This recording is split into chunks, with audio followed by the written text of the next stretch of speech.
तो hello guys, कैसे हो आप लोग? उम्मीद करता हूं ठीक ही होंगे। तो हम सभी को पता है चैप्टर 67 के अंदर क्या क्या कांड हुए थे और उन कांड के दौरान हमारे नारुतो चाचा ने कुछ खास अच्छे डिसीजन नहीं लिए थे और शिकामारु की उन डिसीजंस के ऊपर कितने किल्सी थी ये भी हमने देखा था। तो अब इन सब कांड के बाद क्या होने वाला है, इन सब का कंक्लूजन क्या निकलने वाला है, इसी बारे में हम इस वीडियो में बात करने वाले हैं। क्या वो हमारे नारुतो को ऐसा होकागे रिमूव कर देंगे? खैर, अगर आपको ये जानना है तो वीडियो का एंड तक वॉच करना। एंड आपने अभी तक हमारे बैकअप चैनल को सब्सक्राइब नहीं किया है तो क्या कर रहे हो? जल्दी से जाके हमारे बैकअप चैनल को सब्सक्राइब कर लो एंड हमारे डिस्क्रिप्शन में इंस्टाग्राम का भी लिंक दिया हुआ है तो वहां पे जाके भी फॉलो कर लेना। तो अब बिना टाइम की माँ का भरोसा किए जल्दी से वीडियो को स्टार्ट कर लेते हैं। तो देखो, चैप्टर 67 के अंदर हमने देखा था हमारा नारुतो वहाँ पहुंचा हुआ होता है, हमारा बोरुतो मर जाता है एंड वो हमारे बोरुतो को गोद में लेकर रोने लग जाता है। एंड बोरुतो को मारा किसने था? कावाकी ने। एंड ये सब देखने के बाद हम सभी को लग रहा था कावाकी तो गया, एज अ स्टेप ब्रदर तू एक फेलियर है एंड ये सब हम सब सोच रहे थे। लेकिन वही शिकामारु के लाख बार समझाने के बाद भी हमारा नारुतो कावाकी ही कर रहा था। बट बात ये नहीं है। बात ये है कि हम सभी को पता है जब हमारा कावाकी कोड को काफी अच्छे से पीट रहा था या फिर कहे तो वन साइडेड फाइट कर रहा था कोड के साथ, एंड उन वन साइडेड फाइट को देखकर हमारा शिकामारु नारा काफी अच्छे डिसीजन लेता है। मतलब भाई होकागे भी ऐसा काम नहीं कर सकता। खैर, होकागे तो रोतड़ो है, कहाँ से करेगा। खैर, हमारे कावाकी ने पहले काफी उल्टा काम करा था, यानी कि हमारे बोरुतो को मार दिया था और ये चीज हमारे शिकामारु को बिल्कुल पसंद नहीं आई थी। लेकिन उस वक्त हमारे शिकामारु ने इस चीज को एक्साइड करा एंड डिसाइड करा हमारे कावाकी की हेल्प करने का कोड से लड़ते वक्त। एंड उसने नारुतो की हेल्प भी मांगना चाहिए क्योंकि उसे पता था वो अकेला काफी नहीं था कोड को हराने के लिए, और अगर नारुतो उसके सेज मोड में आकर लड़ाई करता तो ऑफ कोर्स अभी तक कोड मरा हुआ होता। लेकिन हमारा नारुतो बस रोने में लगा हुआ था, उसके बेटे की मौत से वो उठ नहीं पा रहा था। एंड हाँ, मुझे पता है, मुझे ये बात बताने की जरूरत नहीं है कि एक वार के दौरान अगर एक शिनोबी का कॉमरेड मर जाता है तो उसे उसके कॉमरेड की डेथ को देखकर मूव ऑन करना पड़ता है, एकदम इंस्टेंटली मूव ऑन करना पड़ता है। क्योंकि हम सभी को पता था जब नेजी मरा था तो कितना कलेश हुआ था, लेकिन सारे के सारे शिनोबी तभी के तभी मूव ऑन कर जाते हैं। और वो लोग मूव ऑन क्यों करते हैं? क्योंकि अगर वो लोग मूव ऑन नहीं कर पाते तो शायद वो भी नेजी की तरह ही मारे जाते।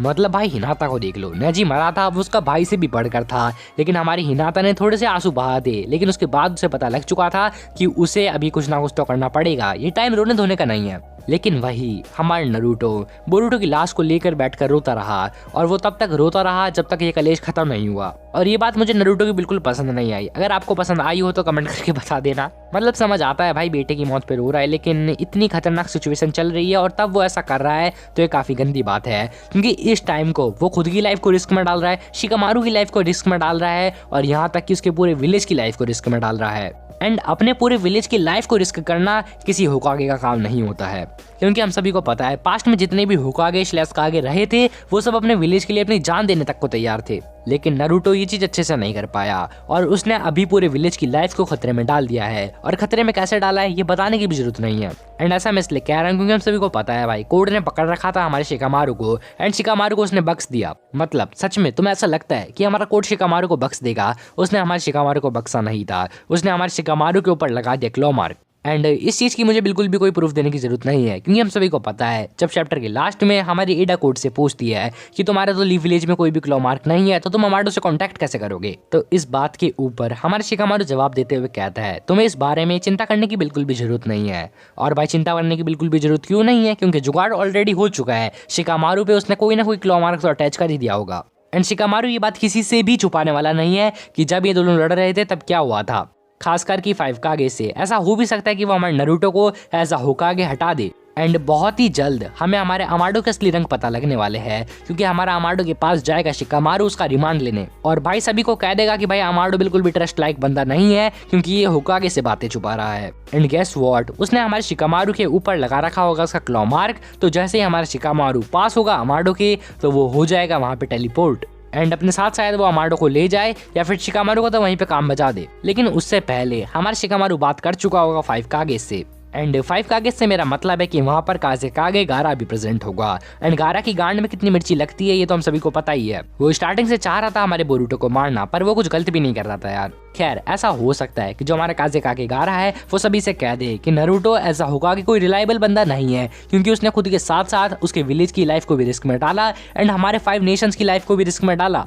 क्योंकि कोड एक वर्ल्ड वाइड खतरा है, उसके पास है वाइट कर्मा एंड इतने खतरनाक बंदे हैं और ऐसा भी हो सकता है कि वो डायमंड के बारे में उन सबको बता दे। और डायमंड के बारे में पता लगने के बाद तो ऐसा पूरा 100% गारंटी के साथ मैं कह सकता हूँ कि वो लोग हमारे नारुतो को ऐसा होकागे रिमूव कर देंगे। और अगर तब भी रिमूव नहीं करते हैं तो भाई फीडो लोड की मिर्ची तो जरूर से लगने वाली है और हमारे लैंड ऑफ फायर का फीडो लोड आके कहेगा कि भाई तुम्हारा ये कर दिया, तुमने हमारी लाइफ को रिस्क में डाल दिया, एंड तब तो हमारे नारुतो को पक्का होकागे से रिमूव कर देंगे। एंड अगर नारुतो होकागे नहीं रहेगा तो कौन बनेगा? होकागे बन सकता है हमारा शिकामारू। एंड शिकामारू ही क्यों, कोनोहामारू क्यों नहीं? तो देखो, शिकामारू का दिमाग काफी शार्प है और शिकामारू एक अच्छा डिसीजन ही लेगा। एंड शिकामारू इसलिए क्योंकि हमें पता है टाइम स्किप वाले सीन में नारुतो के अलावा किसी 8th होकागे का स्टैचू नहीं था उस माउंटेन पर। तो ऐसा हो सकता है कि उन्होंने हमारे शिकामारू को होकागे बनाया हो और शिकामारू के इंस्टेंटली हमारे कोड ने मार दिया हो। एंड हाँ, अगर शिकामारू मरता है तो स्टोरी में काफी मजा आने वाला है, इसलिए ऐसा हो सकता है। या फिर ककाशी बन गया हो, क्योंकि हमारे हटाके ककाशी का स्टोन फेस ऑलरेडी बना हुआ है उस माउंटेन के ऊपर, और अगर वो होकागे बनता है तो उसमें कोई मतलब परेशानी की बात भी नहीं है, क्योंकि वो काफी ज्यादा स्किल्ड भी है और एज अ होकागे पहले भी जॉब कर चुका है। तो शिकामारू या फिर हमारा ककाशी, इन दोनों में से कोई एक बन सकता है। लेकिन अगर शिकामारू बनता है और वो मर जाता है तो स्टोरी में काफी मजा आने वाला है, इसलिए मुझे लगता है यार कि शिकामारू ही बनेगा। खैर, होकागे कोई भी बने, लेकिन डिसीजन तो हमारा शिकामारू ही लेगा। अगर हमारा शिकामारू डिसीजन लेता है तो उसे सब एक बार डिटेल में पता है कि उस इंसिडेंट में क्या क्या हुआ था। तो हमारे अमाडो एंड कावाकी का तो रिमांड लेने वाला ही है वो, क्योंकि उसने चैप्टर 67 के अंदर कहा था कि भाई तूने मतलब ऐसा कैसे कह सकता है कि तू अभी भी कावाकी के साथ रहेगा नारुतो को, एंड कावाकी के बारे में वो कुछ उल्टी सीधे एक्शन लेने की बात कर रहा था। उसने डायरेक्टली तो नारुतो को ऐसा नहीं बोल दिया था, लेकिन उसने इनडायरेक्टली हमारे नारुतो को ऐसा बोला था। तो सबसे पहले बात करते हैं अमाडो का क्या कांड होने वाला है। तो भाई अमाडो को काफी अच्छे से जेल में ट्रीट किया जाएगा, उसके जितने भी प्रोजेक्ट चल रहे थे उसको बंद कर दिया जाएगा, या फिर हमारा शिकामारू अमाडो को यूज करेगा, ऐसा हमारा शिकामारू सब सोचेगा। लेकिन असल में ऐसा कुछ भी नहीं होने वाला है। हमारे अमाडो के पास कितनी पावर है ये तो हमें पता ही है। वो सब बंदों को कर्माशील बांट रहा है, तो खुद के पास भी तो कर्माशील लगवाया ही होगा ना। एंड ऐसा हो सकता है कि चुपके से आकर हमारे अमाडो को कोड ले जाए, एंड किसी को भी कानो कान खबर ही ना हो कि हमारा अमाडो रातों रात विलेज से गायब हो चुका है। लेकिन कावाकी का केस इन सबसे थोड़ा सा अलग है, क्योंकि अगर वो लोग कावाकी को जेल में बंद भी कर लेते हैं तो हमारे कावाकी का कैरेक्टर काफी ज्यादा ही अजीब सा है। वो शांति से जेल में जिंदगी काट लेगा, लेकिन अगर हमारा कोड उसे लेने आता है तो वो हमारे कोड को साफ साफ मुंह में रिजेक्ट कर देगा, और अगर कोड उसे जबरदस्ती करता है तो कोड मर जाएगा। एंड बहुत ही जल्द हमारे हिडन लीफ के ऊपर अटैक होने वाला है, हमें पता ही है, क्योंकि हमारे मोमोटी सेंपाई ने ये बात एकदम अच्छे से कह ही दी थी। लेकिन हमारे किशिमोटो सेंसे की बात उसे याद आ गई कि अगर किसी को भी स्पॉइलर दिया या फिर सीरीज के राज खोले तो तेरे को हम कर देंगे फायर। तो इसीलिए शायद हमारे मोमोटी सेंपाई ने बस हाइप बना के छोड़ दी।